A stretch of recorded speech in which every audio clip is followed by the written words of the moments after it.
Hello story lovers, welcome to our channel. అమ్మ నాన్న ఈ చక్కటి కథను మనకు అందజేసిన వారు దూసా రాజశేఖర్ గారు. ఏవండి, రాత్రి మామయ్య గారు ఫోన్ చేశారు మీరెప్పుడొస్తున్నారని. మీరేమో నా సెల్ నెంబర్ ఇచ్చారు, వాళ్ళు నాకే ఫోన్ చేస్తున్నారు. మీ నెంబర్ ఇవ్వచ్చు కదా. హాల్లో కూర్చొని పేపర్ చదువుతున్న రఘు దగ్గరకు కాఫీ తీసుకుని వస్తూ అంది రజని. ఆమె దగ్గర నుండి కప్ అందుకొని మళ్ళీ పేపర్లో తలదూర్చిన భర్తతో, ఏంటండి ఏం మాట్లాడరు, ఏం ఆలోచించారు వాళ్ళ విషయం గురించి? ఇలా మీరేమీ మాట్లాడకుండా ఉంటే వాళ్ళు రోజు ఫోన్ చేస్తూనే ఉంటారు.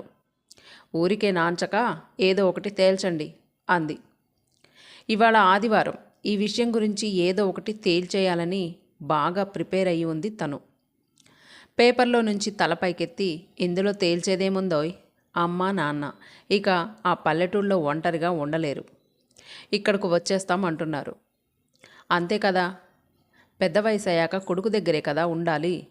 వాళ్ళేదో అడగకూడని విషయమేదో అడిగినట్లు మాట్లాడతావేంటి అన్నాడు.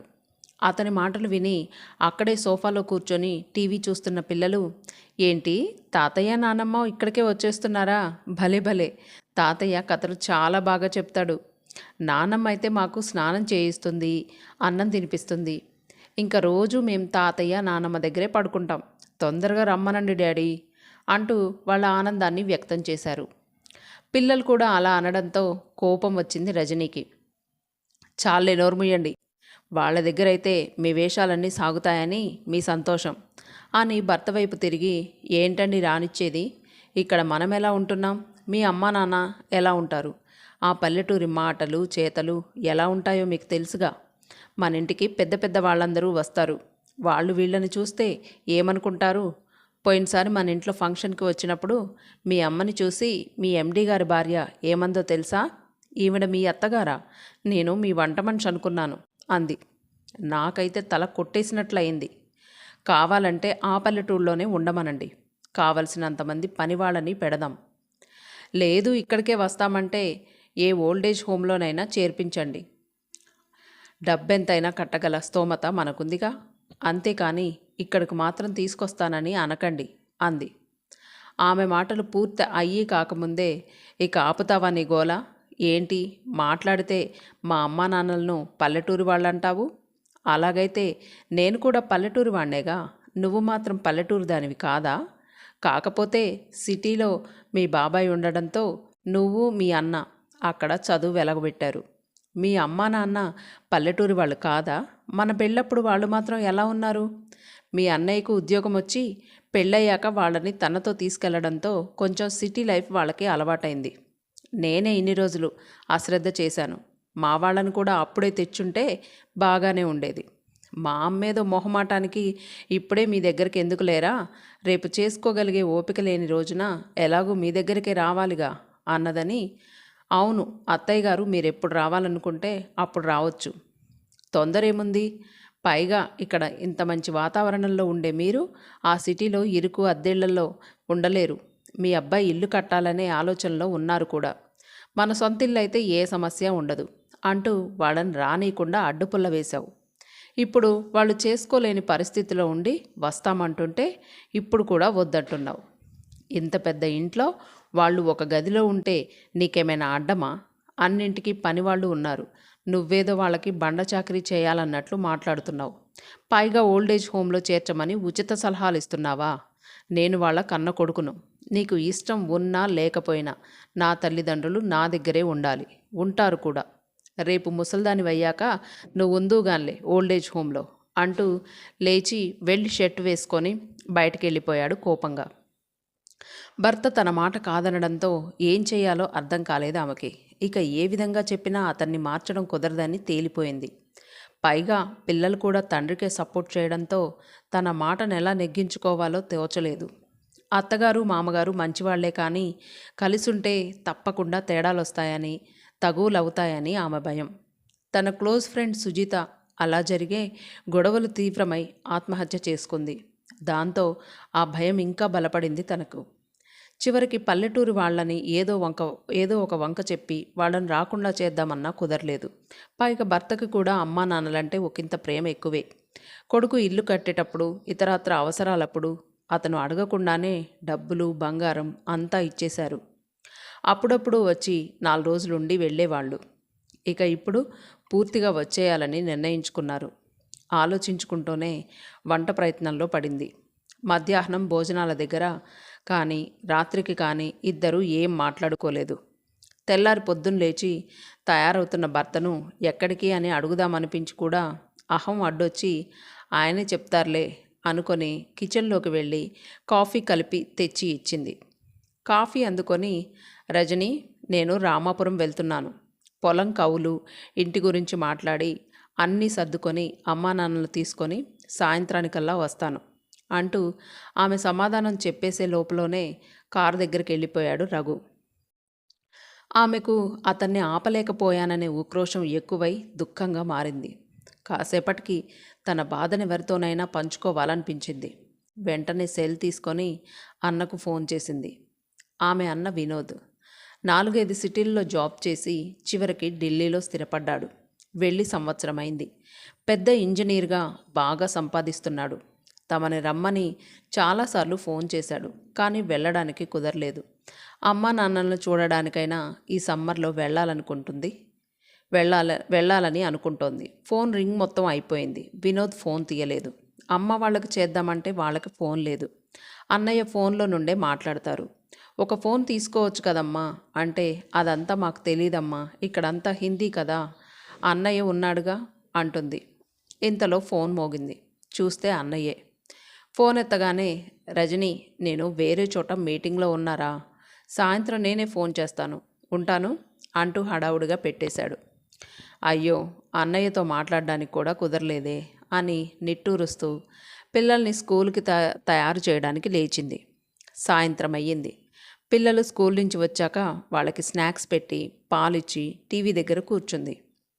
రాత్రి 8 గంటలయ్యింది. రఘు వాళ్ళు వచ్చేసరికి ఎదురెళ్ళి అత్తగారి చేతిలోని బ్యాగ్ తీసుకొని, బాగున్నారా అత్తయ్య గారు, ఆరోగ్యం బాగుందా మావయ్య గారు అంది రజని, తన మనసులోని భావం ముఖంలో కనపడనీయకుండా. పిల్లలు సంతోషంగా పరిగెత్తుకుంటూ వచ్చి తాతయ్య, నాన్నమ్మ అంటూ వాళ్ళని వాటేసుకున్నారు. అమ్మ నాన్న వచ్చినప్పుడు భార్య ఏ మూడ్లో ఎలా ఉంటుందో అని భయపడుతున్న రఘు తేలికగా ఊపిరి పీల్చుకున్నాడు. స్నానం చేసి వస్తానని బెడ్రూమ్లోకి వెళ్ళాడు. అత్తమామలకు వాళ్ళ రూమ్ చూపించి బాత్రూంలో గీజర్ ఆన్ చేసింది. అత్తయ్య గారు, మీరు మామయ్య గారు స్నానం చేసి రండి, ఈలోపు నేను భోజనాలు రెడీ చేస్తాను అంది. అలాగేనమ్మా, మేము వస్తాంలే, నువ్వెళ్ళి పని చూసుకో అంది రఘు తల్లి జానకమ్మ. అందరూ మాట్లాడుకుంటూ భోంచేసి పడుకునేసరికి 11 అయ్యింది. తెల్లవారుజామున 5:30 గంటల సమయంలో అందరూ మంచి నిద్రలో ఉన్నారు. కాలింగ్ బెల్ అదే పనిగా మోగుతూ ఉంది. ఈ టైంలో ఎవరై ఉంటారబ్బా అనుకుంటూ నిద్ర కళ్ళతో వచ్చి తలుపు తీసింది. ఎదురుగా ఉన్న తల్లిదండ్రులను చూడగానే ఆమె నిద్రమత్తంతా ఎగిరిపోయింది. ఆమె వెనకే వచ్చిన రఘు ఆశ్చర్యపోయినా, బాగున్నారా మామయ్య గారు, బాగున్నారా అత్తయ్య గారు అంటూ వారిని పలకరించి, ముందు లోపలికి రండి, చలిగా ఉంది బయట అని, ఏంటి అలాగే నిలబడిపోయావు రజని, ముందు త్వరగా వెళ్ళి మీ అమ్మకి నాన్నగారికి కాఫీ కలుపుకొని తీసుకొనిరా త్వరగా అన్నాడు. రామ్మ, రండి నాన్న అంటూ వాళ్ళ దగ్గర బ్యాగులు తీసుకొని పక్కన పెట్టి తలుపులు మూసి కిచెన్లోకి వెళ్ళింది. పెందలాడే లేచే అలవాటున్న రఘు తల్లిదండ్రులు కూడా కాలింగ్ బెల్ మోతకి లేచి హాల్లోకి వచ్చారు. అందరి పలకరింపులు అయ్యేసరికి రజని అందరికీ కాఫీ తెచ్చి ఇచ్చింది. వీళ్ళేంటి ఇంత సడన్గా వచ్చారు, మా అమ్మా నాన్న విషయం గురించి ఏమైనా మాట్లాడడానికి రజనీనే ఫోన్ చేసి పిలిపించి ఉంటుందా అని ఒక్క నిమిషం సందేహపడ్డాడు రఘు. కానీ ఆమె ముఖం చూస్తే ఆమె కూడా వాళ్ళ రాక గురించి తెలియదని అర్థమైంది. మౌనంగా కాఫీ తాగుతున్న అత్తమామలను గమనించాడు. కొంచెం తేడాగా కనిపించారు అతనికి. ఇది వరకున్న సంతోషం, కళ, కాంతి వాళ్ళ ముఖంలో కనిపించడం లేదు. అతనికన్నా ముందుగానే తల్లిదండ్రులను చూసిన మరు నిమిషంలోనే వాళ్ళ ముఖాల్లోని తేడాని గమనించేసింది రజని. ఎంతైనా కూతురు కదా, వదినగారు అంత దూరం నుండి మీ ఇద్దరే వచ్చారా అని ఆశ్చర్యంగా అడిగింది జానకమ్మ. లేదు వదినగారు, మాతో వినోద్ కూడా వచ్చాడు వాడికి బెంగళూరులో ఏవో మీటింగులు ఉన్నాయట. వెళ్తున్నానన్నాడు. మేము వస్తాంరా అమ్మాయి దగ్గరికి అంటే తీసుకొచ్చాడు. మమ్మల్ని ఆటో ఎక్కించి వాడు ఎయిర్పోర్ట్కి వెళ్ళాడు అంది. ఏంటి అన్నయ్య వచ్చాడా? అయితే ఇక్కడికి రాడటనా? కోపంగా అంది రజని. లేదమ్మా, ఎల్లుండి వస్తాడు. ఆ రోజు రాత్రికి మళ్ళీ వెళ్ళిపోతాం ముగ్గురము అంది రజనీ తల్లి సావిత్రమ్మ. అదేంటమ్మా, అంత దూరం నుండి వచ్చి ఒక్క 10 రోజులైనా ఉండకుండా ఎలా వెళ్తారు? మళ్ళీ మీరెప్పుడో వస్తారు. అదేం కుదరదు. అన్నయ్యను రాని, నేను అడుగుతాను అంది. వద్దమ్మా, అడగొద్దు. అన్నయ్య తోడు లేకుండా మేము ఒక్కళ్ళం మళ్ళీ అంత దూరం వెళ్ళలేంగా. అందుకని మేమే వెళ్తాంలే అంటూ కళ్ళు తుడుచుకుంటున్న తల్లిని చూసి ఏదో జరిగిందని అర్థమైంది రజనీకి. రఘు పిల్లలు వెళ్ళిపోయాక తల్లితో మాట్లాడి ఏం జరిగిందో తెలుసుకోవాలనుకుంటుంది. అందరూ వెళ్ళిపోయాక తల్లి గదిలోకి వెళ్ళింది. అక్కడే అత్తమామలు కూడా ఉండేసరికి కాసేపు మాట్లాడి వచ్చేసింది. ఇక మధ్యాహ్నం భోజనాలప్పుడు తర్వాత కూడా వాళ్ళ నలుగురు మాట్లాడుకుంటూనే ఉన్నారు. ఇలా రాత్రి వరకు కుదరనే లేదు. రాత్రి భోజనాలు అయిన తర్వాత రఘు పిల్లలు అత్తమామల గదిలోకి వెళ్ళారు. అప్పుడు తల్లిదండ్రుల గదిలోకి వెళ్ళింది. తల్లి ఒక్కతే ఉంది. నాన్న ఏరమ్మా అంది రజని. మీ మామయ్య గారి గదిలోకి వెళ్ళారమ్మా. అబ్బాయి పిల్లలు కూడా అక్కడే ఉన్నారుగా, మాట్లాడుతున్నారు. సరే, నాన్న లేకపోయినా పర్వాలేదులే అనుకొని, అమ్మా నువ్వు నాన్న అలా ఉన్నారేంటి? ఉదయం నుండి ఈ విషయం అడగాలని ఎంతో తపన పడ్డా. మాట్లాడడానికే కుదరలేదు. ఏం జరిగిందమ్మా, చెప్పవా అంది. కూతురు అలా అడిగేసరికి ఆ తల్లికి దుఃఖం ఆగలేదు. గుండెలవిసేలా రోదిస్తున్న తల్లిని ఎలా ఓదార్చాలో తెలియలేదు రజనీకి. తన కళ్ళ వెంట నీళ్ళొచ్చేశాయి. కొంతసేపటికి ఏం చెప్పను తల్లి, మీ వదిన చాలా మారిపోయింది ఢిల్లీ వెళ్ళాక. ఇప్పుడు ఇన్నాళ్ళకి మీ వదినకి మేము మా మాటలు చేతలు నచ్చడం లేదట. ఇంటికి పెద్ద పెద్ద ఆఫీసర్లు కలెక్టర్లు వస్తారట. పార్టీలు జరుగుతాయట. వాళ్ళలో మేముంటే బాగోదంట. వాడిని కూడా మార్చేసింది. 6 నెలల క్రితం మమ్మల్ని ఓల్డేజ్ హోమ్లో చేర్పించారు. అప్పటి నుండి అక్కడే ఉంటున్నాం. నిన్ను చూడాలని ఉందని ఎప్పటినుంచో అడుగుతుంటే ఇప్పుడు వాడు పని మీద ఇటు వస్తూ మమ్మల్ని తీసుకొచ్చాడు. రేపు వెళ్ళేటప్పుడు ఢిల్లీలో దిగగానే మమ్మల్ని ఓల్డేజ్ హోమ్లో వదిలేసి వాడు ఇంటికి వెళ్ళిపోతాడు. ఏ జన్మలో ఏ పాపం చేశామోనమ్మా, దేవుడు మా నుదుట ఇలా రాశాడు. చూడమ్మా రజని, ఎంతో ఆశతో బిడ్డల్ని కని మరెంతో ప్రేమతో వాళ్ళని పెంచి పెద్ద చేసి చదివించి వాళ్ళు మంచి స్థితిలో ఉంటే చూసి ఆనందిస్తారు. పెళ్లి చేసి వాళ్ళు పిల్లా పాపలతో ఆడుకుంటూ ఉంటే కొడుకు దగ్గరే కన్ను మూయాలని కోరుకుంటారు ఏ తల్లిదండ్రులైనా. కానీ కొడుకు పెళ్లి చేసి కొడుకుని కోడలి చేతికి అప్పగిస్తే వాడు భార్య చేతిలో కీలుబొమ్మగా మారి తమను నిరాదరిస్తే ఆ తల్లిదండ్రులు పాడే బాధ వేదన ఎలా ఉంటుందో అనుభవించే వారికే తెలుస్తుంది. వాళ్ళ దుఃఖాన్ని ఎవరూ తీర్చలేరు. మీరు మాకొద్దు, మా దగ్గర ఉండొద్దు, మా ఇంటికి రావద్దు అంటే మేమే కాదు, ఈ వయసులో ఉన్న ఏ తల్లిదండ్రులైనా ఎలా తట్టుకోగలరు అంటుంటే దుఃఖంతో ఆమె గొంతు పూడుకుపోయింది. మీ అన్నలాగా డబ్బున్న వాళ్ళు వృద్ధాశ్రమాల్లో పడేసి పోతున్నారు. డబ్బు లేని వాళ్ళు ముసలి వాళ్ళని వాళ్ళ కర్మానికి వాళ్ళని రోడ్ల మీద వదిలేసిపోతున్నారు. పని చేసుకోగలిగే శక్తి ఉన్నవాళ్ళు ఎలాగోలా పని చేసుకొని బతుకీడుస్తున్నారు. పని చేయగలిగే శక్తి లేని వాళ్ళు పని చేయలేక, తిండి లేక, అడుక్కోవడానికి ముఖం చెల్లక బలవంతంగా ప్రాణాలు తీసుకుంటున్నారు. ఇలా జరగడానికి కారణమేంటో తెలుసా తల్లి? కొంతమంది ఏంటి, చాలామంది కోడళ్ళు అత్తమామలు కూడా తమ తల్లిదండ్రుల లాంటి వారే కదా అని అనుకోకపోవడమే. అందుకే ఇప్పుడు వృద్ధాశ్రమాలకి ఆదరణ ఎక్కువైపోయింది. అక్కడ మేం బతికున్నాం అంటే ఉన్నామంతే. మా మనసులు ఎంత కుమిలిపోతున్నాయో నీ అన్నా వదినలకు అక్కర్లేదు. మాకు ఈ శిక్ష ఎందుకు పడిందో తెలియదు, కానీ మేము అనుభవిస్తున్న ఈ వ్యధ ఇంకెవరికీ రాకూడదమ్మా అంటూ మళ్ళీ దుఃఖం ఉప్పెనలాగా ముంచుకురాగా కూతుర్ని కౌగిలించుకొని బోరుమంది ఆ తల్లి మాటలకు రజనీకి చెంప మీద చెల్లున చరిచినట్లు అనిపించింది. అంత బాధలోను. ఊరుకోమ్మా ఊరుకో, అన్నయ్య ఇలా చేయడమేమిటి? వాడొచ్చాక నేను మాట్లాడతానులే అంది ఏడుస్తూ. తల్లి బాధతో ఆమె హృదయం కోతకు గురైంది. దుఃఖం నుండి తేరుకున్న సావిత్రమ్మ, మీ అత్తయ్య గారు వాళ్ళు రాత్రేనటగా వచ్చింది. వాడి పెంపకం విషయంలో మేమేదైనా పొరపాటు చేశామేమో కానీ నీ విషయంలో మాకు చాలా తృప్తిగా ఉందమ్మా. నీలాంటి మంచి కోడలు దొరికిందని వాళ్ళు చాలా సంతోషపడుతున్నారు. మీరైనా ఆనందంగా ఉండండి తల్లి అంది. అది చాలు అంది. తల్లి మాటలకు గిల్టీగా ఫీల్ అయింది రజని. ఇంకా నయం, తన అన్నతో కానీ తల్లితో కానీ మాట్లాడకపోవడమే మంచిదైంది అనుకుంది. అంతలో రఘు పిలవడంతో సరే పడుకోండమ్మా, పొద్దుపోయింది కదా అంటూ వెళ్ళిపోయింది. మూడో రోజు ఉదయం వినోద్ వచ్చాడు. అతను రాగానే తల్లిదండ్రుల ముఖంలో కాంతి తగ్గడం గమనించింది. అన్నతో మాట్లాడాలన్నా అందరూ అతని చుట్టూ ఉన్నారు. సాయంత్రం వరకు అలాగే జరిగిపోయింది. సాయంత్రం అందరూ టీ తాగడం అయ్యాక వినోద్ తల్లితో, అమ్మా ఇక మనం బయలుదేరదామా? 8 గంటలకు ట్రైన్ ఉంది అన్నాడు. అందరూ ఉన్నా అక్కడ ఒక్క క్షణం నిశ్శబ్దం ఆవరించింది. అంతలో రఘు గొంతు సవరించుకొని, చూడు వినోద్, ఇక నుండి అత్తయ్య గారు మామయ్య గారు మా ఇంట్లో మా దగ్గరే ఉంటారు అన్నాడు.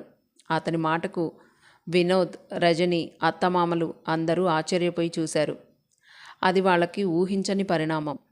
అది కాదు బావా అంటూ ఏదో చెప్పబోయాడు వినోద్. ఇంకేం చెప్పకు. నీవు అక్కడికి తీసుకెళ్ళిన హోంలోనే కదా వాళ్ళు ఉండేది. ఇక్కడుంటే కూతురి దగ్గరున్నామన్న సంతోషమైనా ఉంటుంది వాళ్ళకి. ఇంటికి పెద్ద దిక్కు ఎంత అవసరమో నీకు తెలియదు వినోద్. అమ్మా నాన్నలంటే మనం ఎప్పటికీ తీర్చుకోలేని తీరని రుణం. పెద్దవారితో కలిసి ఉండాలి, వాళ్ళకి సంతోషాన్ని కలిగించాలి. అలా ఉంటేనే ఆ ఇంట్లో శాంతి, సుఖం, సంతోషం ఉంటాయి. ఇలాంటి అభిప్రాయం మనమే మన పిల్లలకి కలిగించాలి. ఇప్పుడు నువ్వు మీ అమ్మా నాన్నలకి చేసినట్లే రేపు నీ కొడుకులు నీకు చేయరా? దూరంగా ఉంచితే పెద్దవాళ్ళు పడే బాధ నీకిప్పుడే అర్థం కాదులే. నేనేమీ కోపంగా చెప్పడం లేదు వినోద్. వాళ్ళిక్కడుంటే వాళ్ళకి మనశ్శాంతిగా ఉంటుంది. మాకు ఇంకో అమ్మా నాన్నలకు సేవ చేసుకునే భాగ్యం కలుగుతుంది. మనస్ఫూర్తిగానే చెప్తున్నాను. ఇక నువ్వేం ఆలోచించకుండా బయలుదేరు అన్నాడు రఘు. వినోద్ తలదించుకొని వెళ్ళిపోయాడు. రఘు వైపు చూడడానికి ముఖం చెల్లలేదు రజనీకి. అందరూ ఎవరి గదుల్లోకి వాళ్ళు వెళ్ళిపోయారు. గదిలోకి వెళ్లడంతోనే రఘు పాదాల మీద వాలిపోయింది రజని. ఏయ్ ఏంటిది రజని, లేలే అంటున్న అతనితో, ఇన్నాళ్ళు మీతో కలిసి కాపురం చేసి కూడా మీ మనసు అర్థం చేసుకోలేకపోయానండి. అత్తయ్య వాళ్ళ విషయంలో ఎంతో కఠినంగా మాట్లాడాను. నన్ను క్షమించండి. మీరెంతో పెద్ద మనసుతో మా అమ్మా నాన్నలకు ఆశ్రయం కల్పించారు. మీ రుణం ఎన్ని జన్మలెత్తినా తీర్చుకోలేను అంది ఏడుస్తూ. పిచ్చి రజని, నాకు మా అమ్మా నాన్న మీ అమ్మా నాన్న వేరు కాదు. ఆ రోజు మీ అమ్మ నీతో చెప్పినప్పుడే మీ నాన్నగారు కూడా మాకు చెప్పారు. అప్పుడే అమ్మ నాన్న నేను ఇలా నిర్ణయించుకున్నాం. నిన్ను సర్ప్రైజ్ చేద్దామని నీకు చెప్పలేదు. ఏదో చిరాకులో మాట్లాడతావు కానీ నీ మనసు ఎలాంటిదో నాకు తెలీదా అన్నాడు రఘు. అతనికి తనపై గల నమ్మకానికి మరోసారి గిల్టీగా ఫీల్ అయింది రజని. హాల్లోకి వచ్చిన రజనీకి అత్తమామలు దేవతల్లాగా కనిపించారు. వెళ్ళి వాళ్ళ పాదాలకి దండం పెట్టుకుంది. తర్వాత తల్లికి తండ్రికి కూడా దండం పెట్టింది. ఇదేంటమ్మా ఇప్పుడెందుకు అని అడిగిన వాళ్లకు, ఇవాళ పెద్దవాళ్ల ఆశీర్వాదం తీసుకోవాలని ఈటీవీ శుభమస్తులో చెప్పారండి అంది. మా కోడలు ఎంత బంగారం అని అత్తమామలు, మా కూతురు ఎంత పద్ధతి కలదో అని తల్లిదండ్రులు మురిసిపోతుంటే గదిలో నుండి అది చూసిన రఘు రజనీ తెలివికి నవ్వుకున్నాడు. ఇప్పుడు మనం ఏదైతే చేస్తామో అదే చివరికి మనకి జరుగుతుంది. దయచేసి అర్థం చేసుకోగలరు. మన ఉమ్మడి కుటుంబాలను మనం కాపాడుకుందాం. మన పిల్లలకు ఆరోగ్యకరమైన మంచి భవిష్యత్తునిద్దాం.